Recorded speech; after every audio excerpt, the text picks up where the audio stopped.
আমি গাজী আব্দুর রশিদ এবং আমি মুজাহিদুল ইসলাম। আশা করছি আপনারা ভালো আছেন। শুরুতে ঢাকা ও কলকাতার গুরুত্বপূর্ণ বাংলা দৈনিকগুলোর বিশেষ বিশেষ খবরের শিরোনাম তুলে ধরছি, এরপর বিস্তারিত খবরে যাব। প্রথমে বাংলাদেশের শিরোনাম। ঢাকা স্টক এক্সচেঞ্জে বাজার মূলধন কমল ৩৩,০০০ কোটি টাকা। যুগান্তর। মানবজমিন। ২১ দিনে রিজার্ভ কমেছে $২ বিলিয়ন। ইত্তেফাক লিখেছে, দূষণে শীর্ষ ঢাকার বাতাস আজ খুব অস্বাস্থ্যকর। দেশের চিকিৎসার উপর মানুষের আস্থা নেই বললেন স্বাস্থ্যমন্ত্রী। প্রথম আলো। বিদ্যুৎ খাতে দেনা ৪৪,০০০ কোটি টাকা। সংকটের গভীরতা বুঝতে চাচ্ছে না সরকার, এটাই বড় সংকট। ডেইলি স্টার বাংলা কলকাতা শিরোনাম। কংগ্রেস পথ সহজ, রাহুলের পাশে থাকতে পারেন মীনাক্ষীরা। আনন্দবাজার পত্রিকা। কে হরিদাস পাল? ও একটা রাহুলকে বেনজির আক্রমণ শুভেন্দুর। সংবাদ প্রতিদিন।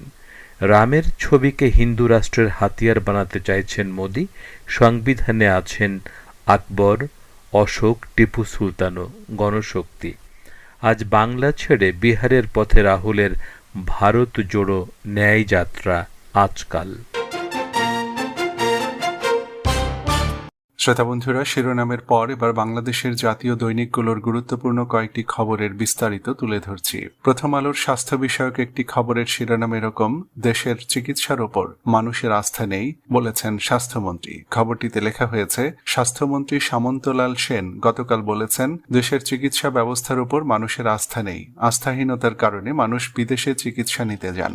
চিকিৎসা ব্যবস্থার উন্নতি করে দেশের মানুষের আস্থা ফিরিয়ে আনতে চান নতুন স্বাস্থ্যমন্ত্রী। সামন্তলাল সেন স্বাস্থ্য মন্ত্রণালয়ের সভাকক্ষে আয়োজিত সংবাদ সম্মেলনে এসব কথা বলেন। এর আগে স্বাস্থ্য খাতে কোনো দুর্নীতিকে ছাড় দেওয়া হবে না বলে জানিয়েছেন স্বাস্থ্যমন্ত্রী সামন্তলাল সেন। তিনি বলেন, এক্ষেত্রে জিরো টলারেন্স নীতি অনুসরণ করা হবে। বাবা, আমাকে নির্যাতন করা হচ্ছে। দুবাই থেকে এই বার্তা পাঠানো মেয়েটির লাশ ফিরেছে। মর্মান্তিক প্রতিবেদনে প্রথম আলো লিখেছে, সংসারে সচ্ছলতা এনে বাবা মায়ের মুখে হাসি ফোটাতে গত বছরের ১৬ আগস্ট সংযুক্ত আরব আমিরাতের দুবাই গিয়েছিল মেয়েটি। সেপ্টেম্বরের শুরুর দিকে দুবাইয়ে তার মৃত্যু হয়। নভেম্বরের শেষ দিকে এই খবর জানতে পারে পরিবার। ডিসেম্বরে তার লাশ দেশে আসে। তাকে দুবাইয়ের একটি হাসপাতালে পরিচ্ছন্নতা কর্মীর কাজ দেওয়ার কথা ছিল, কিন্তু এই কাজ তাকে দেয়া হয়নি। তাকে দুবাইয়ে বিক্রি করে দেয় মানব পাচারকারীরা। সেখানে তাকে যৌন নির্যাতন করে মেরে ফেলা হয়েছে।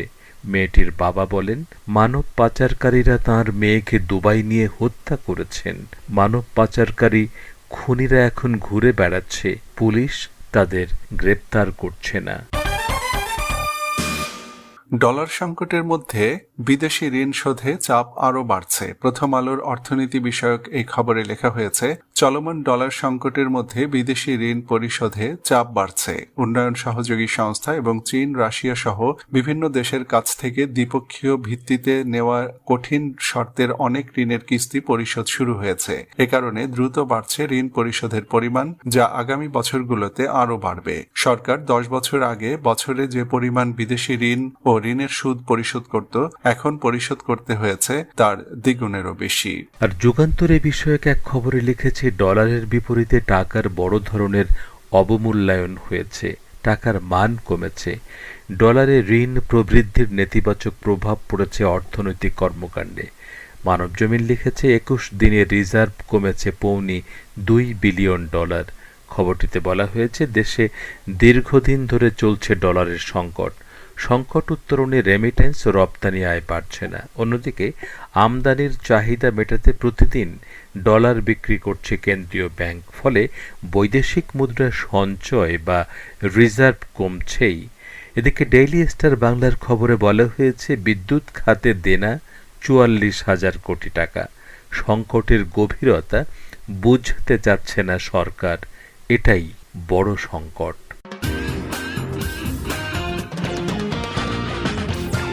সীমান্তে বিজিবি মহাপরিচালক, রাখাইন পরিস্থিতি অবনতির আশঙ্কা, সৈন্যদের সর্বোচ্চ সতর্ক থাকার নির্দেশ। মানবজমিনের এই শিরোনামের খবরে লেখা হয়েছে, মিয়ানমার সীমান্তে উদ্ভূত যে কোনো পরিস্থিতি মোকাবিলায় বর্ডার গার্ড বাংলাদেশ বা বিজিবি সদস্যদের সর্বোচ্চ সতর্ক থাকার নির্দেশ দিয়েছেন সংস্থাটির মহাপরিচালক major general AKM Nazmul Hasan. বিজিবির সংবাদ বিজ্ঞপ্তিতে জানানো হয়, পুরো মিয়ানমারে সংঘাতময় পরিস্থিতি চলছে, যার প্রভাব বাংলাদেশ সীমান্ত সংলগ্ন মিয়ানমারের রাখাইন রাজ্যেও এসে পড়েছে। এমন পরিস্থিতিতে সীমান্ত পরিস্থিতি পর্যবেক্ষণ করতে বিজিবি মহাপরিচালক সীমান্ত পরিদর্শন করেন। এবারে কলকাতার কয়েকটি খবরের বিস্তারিত। রাহুল গান্ধীকে কুরুচিকর আক্রমণ রাজ্যের বিরোধী দলনেতা শুভেন্দু অধিকারীর। রাহুলের ন্যায় যাত্রা প্রসঙ্গে নন্দীগ্রামে বসে সুর চড়ান বিজেপির এই বিধায়ক। ওই মন্তব্যের ভিডিও টুইট করে এক্স হ্যান্ডেলে পাল্টা তোপ তৃণমূলের রাজ্য সম্পাদক কুণাল ঘোষের। শুভেন্দু বলেন, গত 4 দিন ধরে প্রশ্ন করে যাচ্ছেন রাহুল গান্ধী। কে হরিদাস পাল? একটা বলছে স্টোভের উপর কয়লা দিয়ে সকালবেলা চা তৈরি হয়। স্টোভের উপরে কয়লা দেয়া হয় আমি তো দেখিনি, শুনিও নি। যার এই সেন্স তাকে কাউন্ট কেন করেন? শুভেন্দুর এহেন কুরুচিকর আক্রমণের বিরুদ্ধে গর্জে উঠেছে তৃণমূলের সাধারণ সম্পাদক কুণাল ঘোষ। তিনি শুভেন্দুকে তোপ দেখে বলেন, এটা ভাষা? রাহুল গান্ধীকে কি ভাষায় আক্রমণ করছেন গদ্দার? রাজনীতিতে এই ধরনের অসভ্যতা, অপসংস্কৃতি বন্ধ হোক।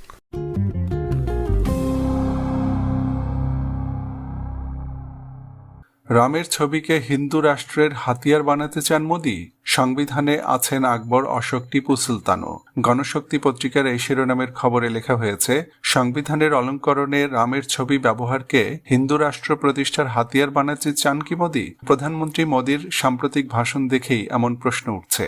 রাম মন্দিরে প্রাণ প্রতিষ্ঠা অনুষ্ঠানের পর রোববার মন কি বাত অনুষ্ঠানেও প্রধানমন্ত্রী মোদি সংবিধানের অলঙ্করণে রামের ছবির ব্যাখ্যা দিয়েছেন নিজের মতো করে। অতি কৌশলে এদিন তিনি সংবিধান থেকে রাম এবং রাম থেকে অযোধ্যায় রাম মন্দিরে প্রাণ প্রতিষ্ঠায় চলে গেছেন।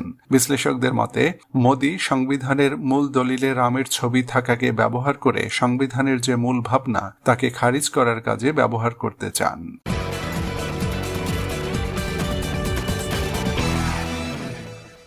তো শ্রোতা বন্ধুরা, কথাবার্তার আজকের আসর এখানেই গুটিয়ে নিচ্ছি। আবারও কথা হবে আগামী আসরে। ততক্ষণ সবাই ভালো ও সুস্থ থাকুন।